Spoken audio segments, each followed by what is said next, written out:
দেখুন বন্ধুরা, আমি সত্যটা বানিয়েছিলাম, আজকে তুলে দেখাবো আমি। কত সুন্দর হয়েছে দেখুন।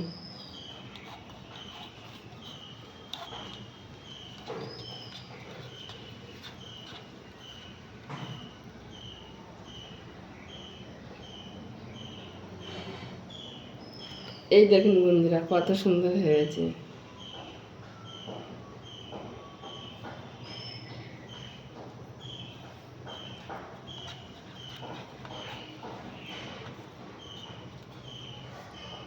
আপনারা এইভাবে বাড়িতে আমসত্ত্ব বানিয়ে খেতে পারেন। কত সুন্দর হয়েছে আমসত্ত্বটা। আমি ছুরি দিয়ে আমি শেপ করে কেটে নেব।